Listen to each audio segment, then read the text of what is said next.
বাংলাদেশের রপ্তানি আয় বাড়ছে নানা কৃষিজাত পণ্যের মাধ্যমে। উত্তরাঞ্চলের সর্ব উৎপাদিত কৃষি পণ্য হলো আলু, আর এই আলু রপ্তানি করে বৈদেশিক মুদ্রা লাভ করছে প্রান্তিক কৃষকরা।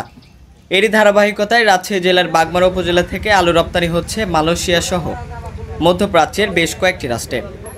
রাজশাহীর বাগমারা উপজেলার মারিয়া ইউনিয়নের যাত্রাগাছি গ্রামের কৃষক ও ক্ষুদ্র ব্যবসায়ী জাহাঙ্গীর আলম মালয়েশিয়া সহ মধ্যপ্রাচ্যের বেশ কয়েকটি দেশে এখন পর্যন্ত 210 মেট্রিক টন আলু রপ্তানি করেছেন এবং প্রতিদিন 30 থেকে 40 ট্রাক আলু চট্টগ্রাম বন্দরে পাঠানো হচ্ছে। এটা ঢাকার এক কোম্পানির নাম হচ্ছে সাউথ ব্রিজ অ্যাগ্রো লিমিটেড। এই কোম্পানির সঙ্গে আমার দিনাজপুরের এক বন্ধুর মাধ্যমে এটা আমি পাই। ও বলে যে তোমাদের এলাকায় এই কুমিল্লা জাত আলু আছে কিনা। আমি বললাম হ্যাঁ ভাই আছে। আর তুমি দিতে পারবে? বললাম হ্যাঁ।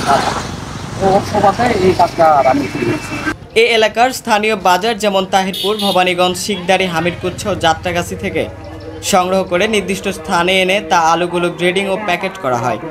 গ্রেডিংয়ের প্রতি কেজিতে 3 থেকে 4 টাকা খরচ হচ্ছে। রপ্তানির জন্য বেছে নেওয়া হচ্ছে বড় আকৃতির কুম্ভিকা জাতের আলু। প্রতি প্যাকেটে 7 থেকে 9 কেজি করে রাখা হয়।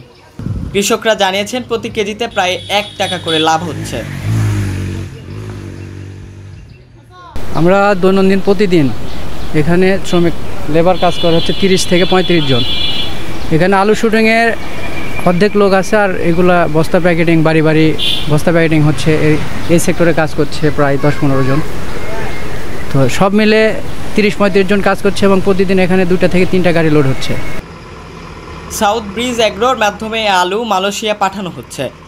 উপজেলা কৃষি কর্মকর্তা আব্দুর রাজ্জাক জানিয়েছেন রপ্তানি বাড়াতে কৃষকদের সব ধরনের সহায়তা অব্যাহত রয়েছে। আশরাফুল অন্তর, ধূমকেতু নিউজ, রাজশাহী।